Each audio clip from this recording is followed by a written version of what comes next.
Section 6.5, Logarithmic Properties. In this section, you will use the product rule for logarithms. You will use the quotient rule for logarithms. You'll use the power rule for logarithms. You'll expand and condense logarithmic expressions using the previous rules. Use the change of base formula for logarithms. Here is the warm-up activities that reminds you of skills that you need to know. A, x squared times x to the third. When we multiply two terms and the bases are the same, we add the exponents. So we keep the base the same and then we add the exponents. 2 plus 3 is 5. X to the seventh divided by x to the third. Similar here. We have two terms and the bases of these terms are the same. So we're going to subtract when we divide them, we subtract the exponents. 7 minus 3 is 4. C, x to the third raised to the second power. We know that the exponent of the power multiplies, so we multiply those two. So we get x to the sixth power. Negative power, if you have a negative power, you can basically take that number from the numerator to the denominator and change the power into a positive power. So if we take 5, it's going to be 5 squared. And because we don't have anything in the numerator, it's going to be replaced with 1. If you have a power, which is going to be basically 1 over 25, by the way. Last but not least, E, if you have 1 over 4 raised to the negative 2 power, we know that the power is going to distribute over the numerator and denominator. So we're going to have 1 to the negative 2 divided by 4 to the negative 2. We need to turn these into positives, so we're going to take the reciprocal and change the power into positive. So there will be 4 squared divided by 1 squared, which is equal to 16. We also studied in the previous sections how to convert from logarithmic form to an exponential form. So in number 2, I'm going to do that. Log base 2 of x is equal to 3. That means if I raise the base to the third power, the answer is going to be x. Now, if we want to solve, we get x is equal to 2 to the third power, which is 8. So x is equal to 8. Next one, I have the base 2 raised to the answer equals x, which means x is equal to 2. C, I have 2 raised to the negative 3 power equals x, which will lead to x equals to 1 over 2 to the third, and that is 1 over 8. That is a reminder of some skills that you need to know about. Recall that we use the product rule of exponents to combine the product of exponents by adding, the first one. We have a similar property for logarithms called the product rule for logarithms, which says that the logarithm of a product is equal to the sum of logarithms.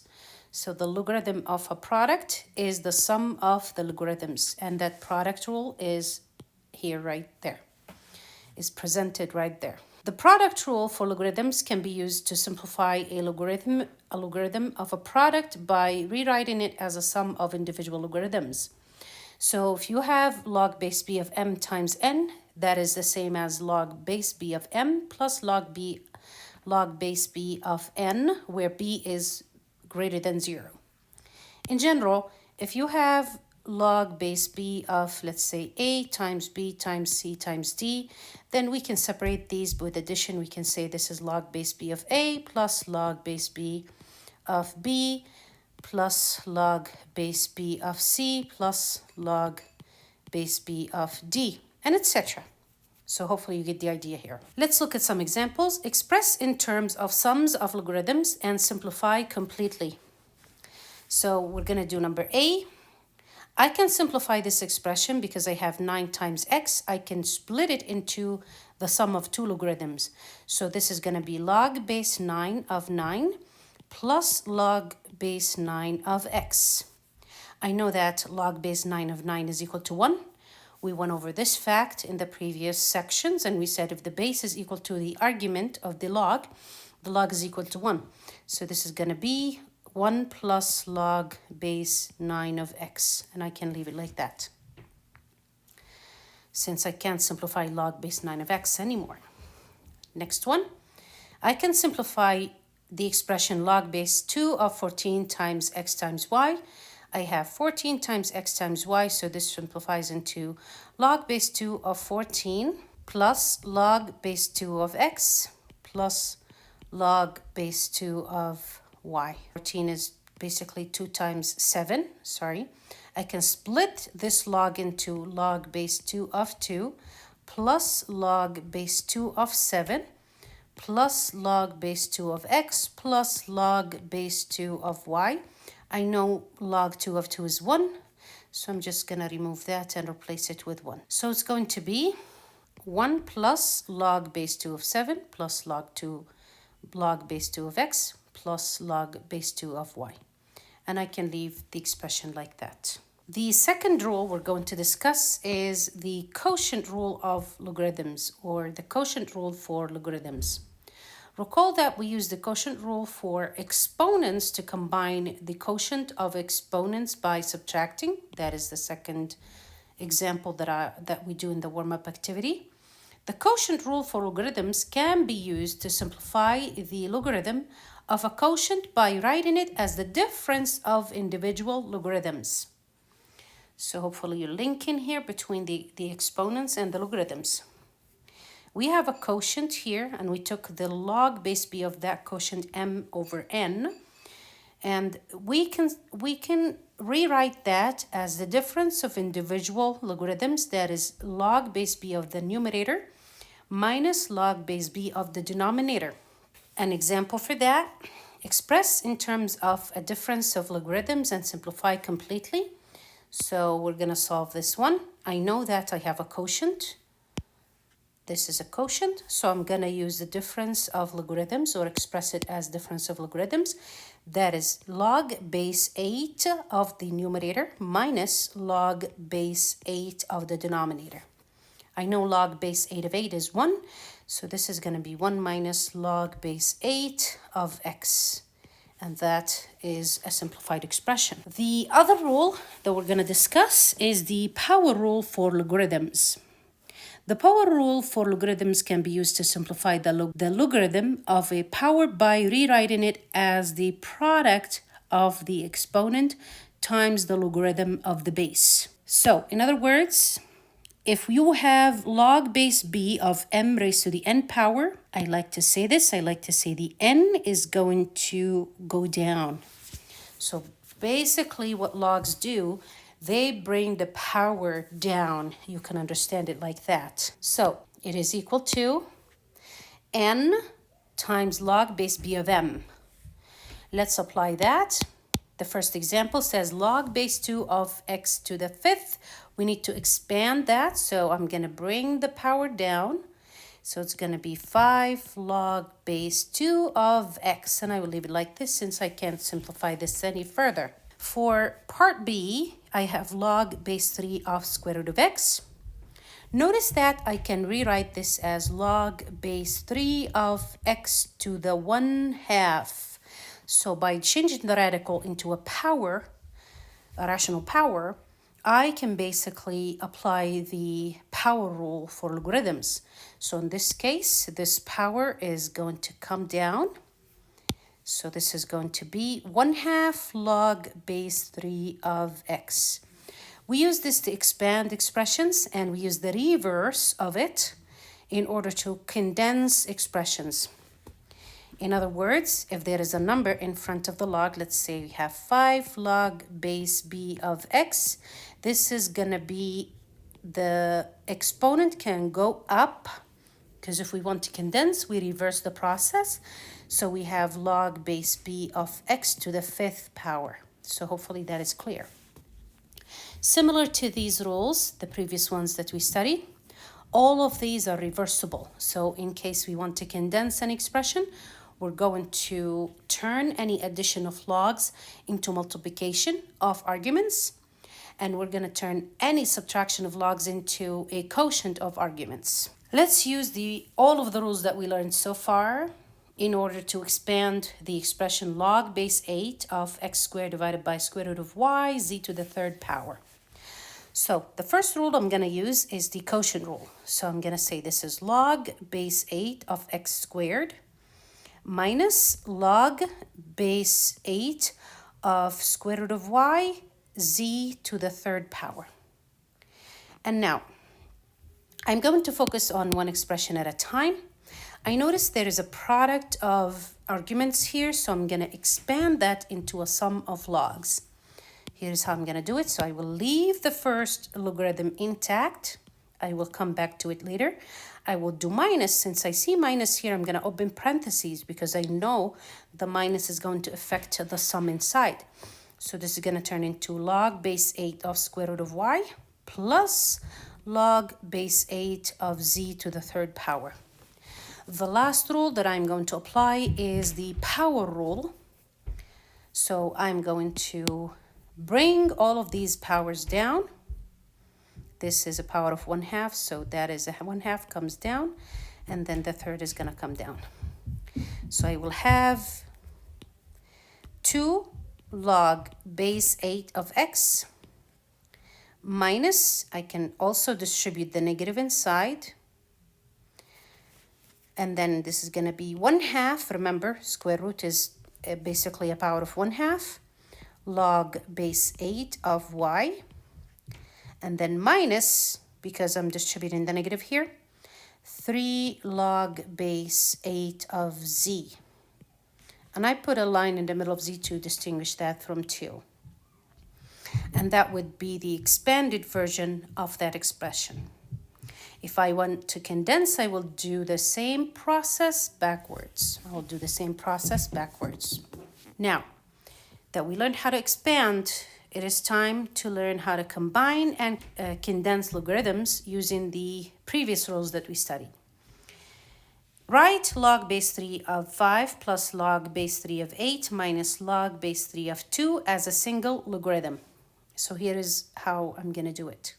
Any logarithm that has a positive sign in front of it, the argument is going to go in the numerator. Any logarithm that has a negative in front of it, the argument for that logarithm is going to go in the denominator. So the 8 and the 5 will go in the numerator, while the 2 is going to go in the denominator. So here's how I'm going to condense that expression. I'm going to say log base 3, and then there is a fraction here. Why a fraction? Because I have positive signs and negative signs. So anything negative is going to go down. Anything positive will remain up. Okay? So it's going to look something like this. Now, to verify, if I would like to do this, I will say it's log base 3 of 5 times 8 minus log base 3 of 2. And then log base 3 of 5 times 8 is going to expand into log base 3 of 5 plus log base 3 of 8. So my combination or my condensing is correct. I'm going to do the next one, condensing complex logarithmic expressions. I will use the same logic. So the first step is to look in front of each log. If there is a number, that number is going to turn up into a power. I'm going to take it up into a power. So I will reverse the power rule. That would be the first step. Okay, and then I will look at positive signs and negative signs. Any log that has a positive sign in front of it, its argument is going to go in the numerator.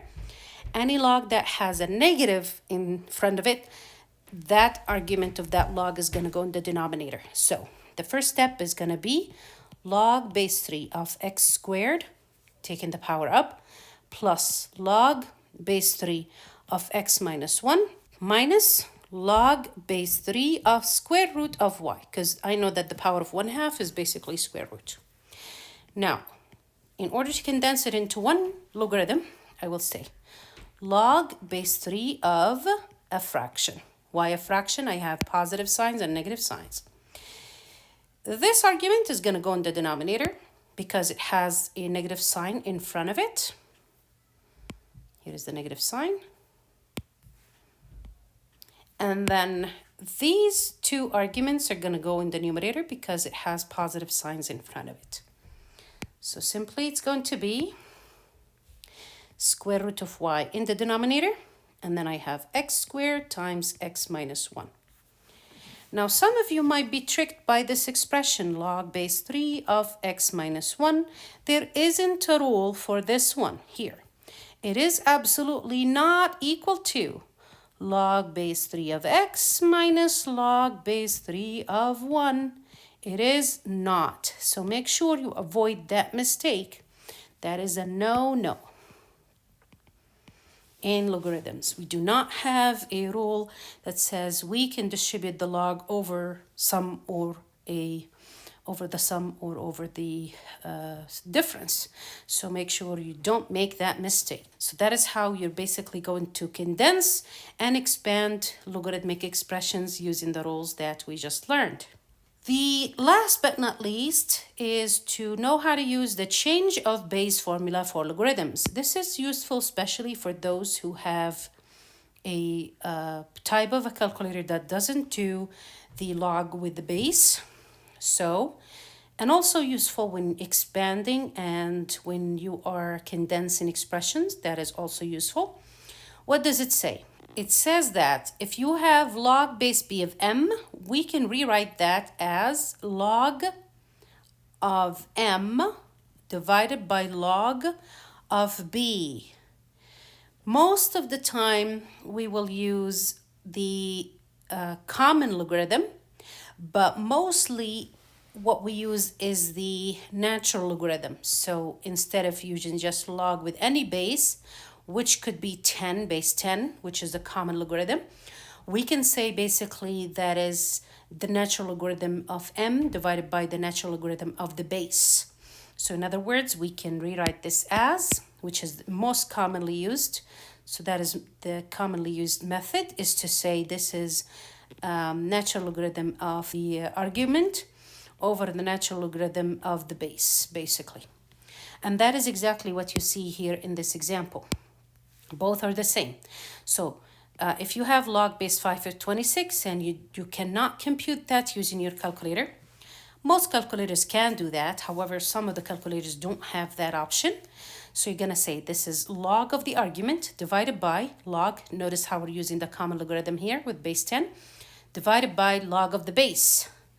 Or you could say the natural logarithm of the argument divided by the natural logarithm of the base, and that should give you the same exact number. And as a note here, we know that log of 25 base 5 is equal to 2 because we know that 5 to the second power is equal to 25. Also, if you would like to compute that using the change of base formula, it's going to be log base 5 of 25, which is equal to natural logarithm of 25 over natural logarithm of 5. And that is basically natural logarithm. It's going to be natural logarithm of 5 squared over natural logarithm of 5. Again, using the power rule, the power is going to go down. So what applies to log applies to the natural logarithm. Same exact rules. We're just changing the notation from log to ln or natural logarithm.